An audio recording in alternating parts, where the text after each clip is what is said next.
Company আজকে যে প্রোগ্রামটা আমাদের স্কিল দক্ষতা বাড়ানোর জন্য আমাদের উদ্দেশ্যে দিয়েছেন, এরকম একটা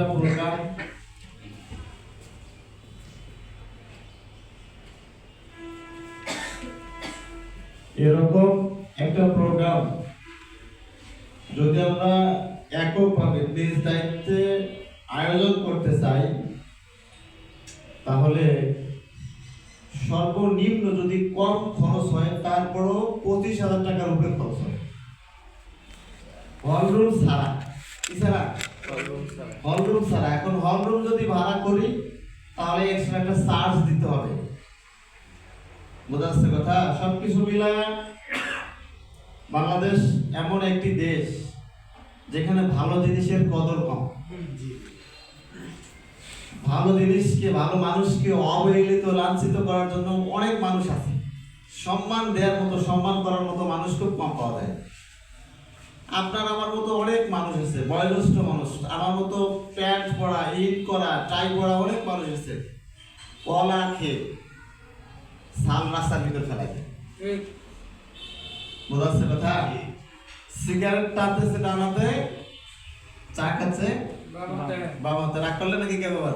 রাগ করে না, আমি সবার থেকে ছোট্ট মানুষ, জ্ঞান করি না কম। যদি ভুলায় ক্ষমা সুন্দর দৃষ্টিতে দেখবেন। যদি ওনাকে বলি যে ভাই কলার সালটা রাস্তায় ফেললেন কেন, সোজা বাংলায় উত্তর দেয় হাজি সাজছেন। কি সাজছেন? হাজি হয়েছেন। অ্যাকচুয়ালি কথাটা এরকম হওয়া উচিত ছিল। একটা কলার সাল, আপনি পায়ে খালি পায়ে থাকেন, স্যান্ডেল পরেন, চামড়ার স্যান্ডেল হোক, জুতা হোক, যাই পরেন না কেন, যদি কলার সালের ওপর কারো পা পড়ে 100%-এর মধ্যে 99% শিওর যেটা পিছলাই যাবে, স্লিপ করবে, ওই জায়গায় থাকবে না। মোটরসাইকেলের চাকা যদি ওর উপর পড়ে স্লিপ করবে, প্রাইভেট কারের চাকা বলে ব্রেক হবে না।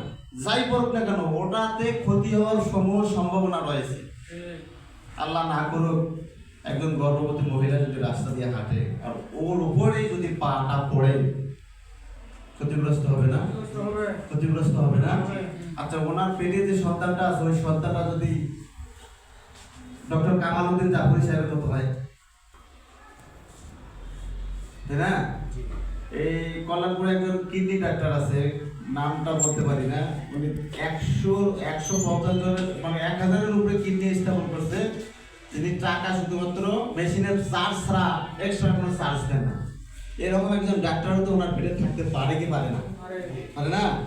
শুধুমাত্র আমরা আমাদের যে জ্ঞান, আমাদের যে বুদ্ধি আল্লাহ পাক রব্বুল আলামিন দিয়েছেন, আমরা এটাকে সঠিকভাবে ব্যবহার করি না, আর এটা শুকরিয়া আদায় করি না। যদি সঠিক সময়ে সঠিকভাবে ব্যবহার করতাম, শুকরিয়া আদায় করতাম, বাংলাদেশ এত চমৎকার একটা জায়গা, দেশ, পৃথিবীর বুকে সব থেকে ভালো জায়গা বাংলাদেশ, কিন্তু এটাই আজকে অবহেলিত, লাঞ্ছিত, অপমানিত হচ্ছে আমাদের নিজেদের কর্মফলের কারণে। আমি মোহাম্মদ ইউসুফ আলী আপনাদের সামনে কথা বলতেছি। আমার গ্রামের বাড়ি হচ্ছে নীলফামারীতে। আমি গ্রাম থেকে আলিম পর্যন্ত লেখাপড়া করে আসার সৌভাগ্য হয়েছে আলহামদুলিল্লাহ। ঢাকা থেকে কাজের পাশাপাশি ঢাকা আলিয়া মাদ্রাসা থেকে ফাজিল পর্যন্ত পড়াশোনা করার আমার সৌভাগ্য দিয়েছে। আমি একজন গার্মেন্টসের সাধারণ ওয়ার্কার ছিলাম।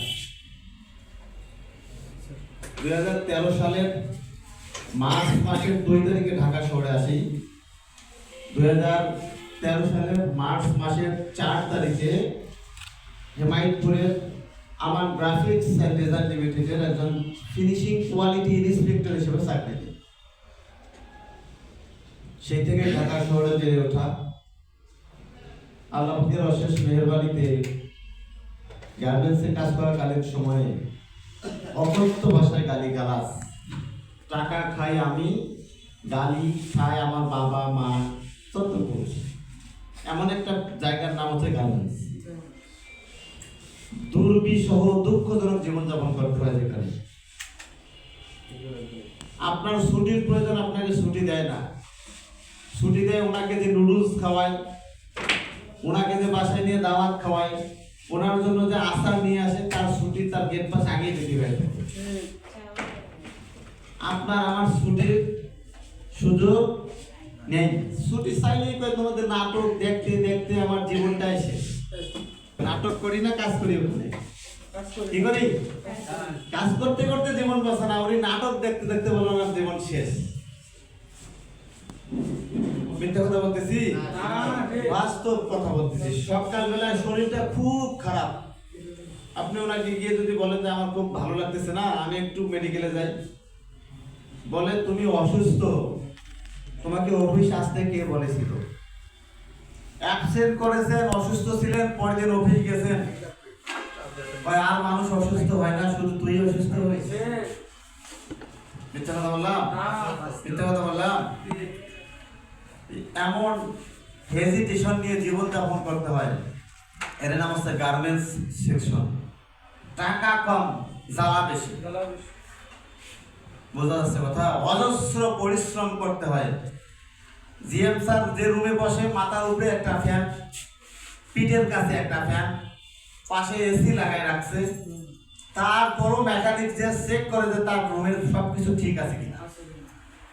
আপনি আমি কাজ করতেছি, আপনার আমার উপরে যে ফ্যানটা লাগাই রাখছে, ফ্যানের বাতাস ফ্যানের গায়ে লাগে না, সন্দেহ আছে। ফ্যানের বাতাস ফ্যানের গায়ে লাগে কিনা সন্দেহ আছে। কাজ করতে করতে শরীর অঝরে ঘামতেছে, অজস্র ঘাম ঝরতেছে শরীর থেকে। ওই ফ্যানের বাতাস আপনার আমি আসার আগেই ফ্যানের বাতাস শেষ হয়ে যাচ্ছে। সামান্য একটু কাজের সমস্যা হলেই অকথ্য ভাষায় গালিগালাজ করতেছি। এই জীবনটাই আপনার আমার ভালো লাগতেছে, ভালোবেসে ওটাকেই নিয়ে কান নিয়ে ধরে পড়ে আছি। ওখান থেকে বের হয়ে আসা, ওখান থেকে ডিসিশন নিয়ে সিদ্ধান্ত নিয়ে ওটাকে চেঞ্জ করার মতো মানসিকতা তৈরি হয় নাই বিধায় ওই গালি খেয়ে আপনাকে আমাকে কাজ করা লাগতেছে, কাজ করা লাগবে। শুধু সিদ্ধান্ত নিতে হবে। জীবনটা কার? জীবনটা কার? আমার জীবন। আমার জীবন আমার জীবন পরিবর্তন করে দিবে কে? আমি আমাকেই পরিবর্তন করবো। যদি আমি আমার জায়গা থেকে আমাকে তৈরি করতে না পারি, তাহলে কি পরিবর্তন হওয়া সম্ভব? সম্ভব? আমি আমার বিয়ের শুটের জন্য কোয়ালিটি ম্যানেজার স্যারের কাছে গিয়েছিলাম। স্যারের কাছে বলছিলাম, স্যার আমার বিয়ে আমার বাবা ঠিক করছে, আমার পরিবার থেকে বিয়ে ঠিক হয়েছে, আমার ছুটি লাগতো। তুই বিয়ে ঠিক করছিস আমার কাছে বলছিস, যা সারা তোর ছুটি হবে না। শেষ পর্যন্ত ছুটি দেয়নি। বোঝা যাচ্ছে কথা? উনি ছুটি দিলে কি কোনো সমস্যা ছিল? 7 দিন ছুটি দেওয়া যায়। কতদিন? 2 দিন ছুটি দেওয়া যাবে। ক্ষমতার অপব্যবহার করা হলো না? ক্ষমতার অপব্যবহার হলো না? উনি আজও গার্মেন্টসে পড়ে আছে। স্যালারি যতই হোক, স্যালারি নেই 1 কোটি টাকা পায় মান্থলি, কিন্তু কারো না কারো তো জবাবদিহি করা লাগতেছে। কারো না কারো কাছে তো জবাবদিহি করা লাগতেছে। কিন্তু আল্লাহ পাকের অশেষ মেহেরবানি, আমার অদম্য প্রচেষ্টার মাধ্যমে আল্লাহ পাক রব্বুল আলামিন আমাকে যে জায়গায় নিয়ে আসছে, সারা জীবন যদি এই জায়গায় কাজ করে যাই, কোনো মানুষ সামনে তো নয় গোপনেও শালা বলার সুযোগ নেই। আছে? আছে? কিন্তু ওনাকে তো আজকেও আমি মনে মনে গালি দিই। গালি দেবো না? ওনার মতো মানুষকে আজও আমি যতদিন বেঁচে থাকবো, যতদিন এই মঞ্চে কথা বলবো, ওনার কথা মনে হলেই আমি ওনাকে গালি দিই। তাই কিনা? তাই কিনা?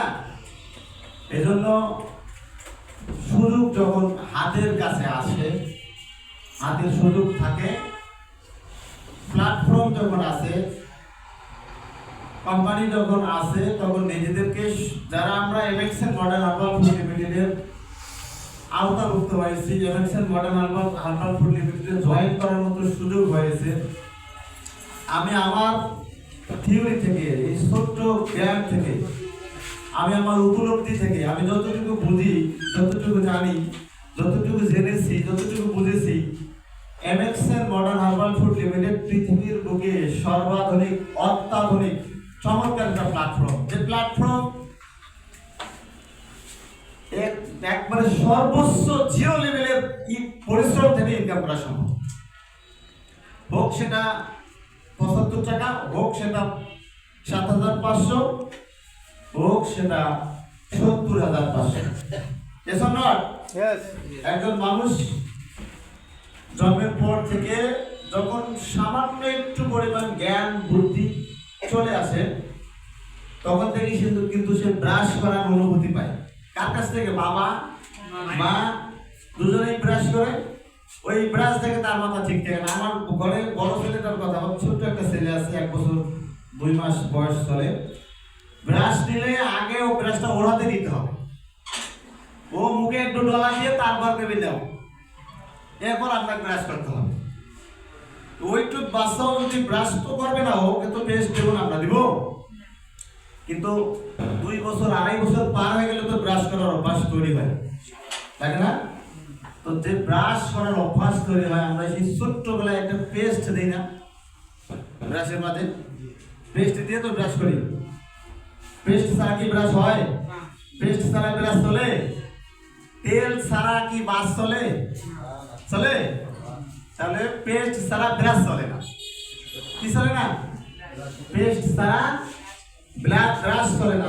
পেস্ট ছাড়া যদি ব্রাশ না চলে, ওই পেস্টটা কি বাসায় তৈরি করছি? আগে, অনেক আগে মানুষ কি ইউজ করতো? কয়লা দিয়ে দাঁত ব্রাশ করতো। কি দিয়ে? এখনো অনেক মানুষ আছে কয়লা দিয়ে দাঁত ব্রাশ। হ্যাঁ, কয়লা দিয়ে দাঁত ব্রাশ করলে 100% নিশ্চিত দাঁত পরিষ্কার হবে, কোনো সন্দেহ নেই। কিন্তু কয়লার ভিতর যে ক্ষার আছে, কি আছে? ক্ষার আছে, ওইটা কিন্তু গুণগত মান যাচাই করা নাই, ওটার পরিমাপ করা নাই। এজন্য ওটা ব্যবহার করলে ক্ষতি হবে না উপকার হবে এটা আপনার আমার জানা নেই। শুধু দাঁত পরিষ্কার আছে, আমরা দাঁত মেজে যাচ্ছি।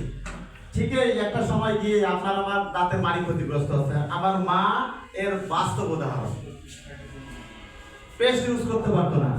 ওই মাকে সকালবেলা দেখতাম ওই কাঠ দিয়ে রান্না করতো, বাঁশ দিয়ে রান্না করতো।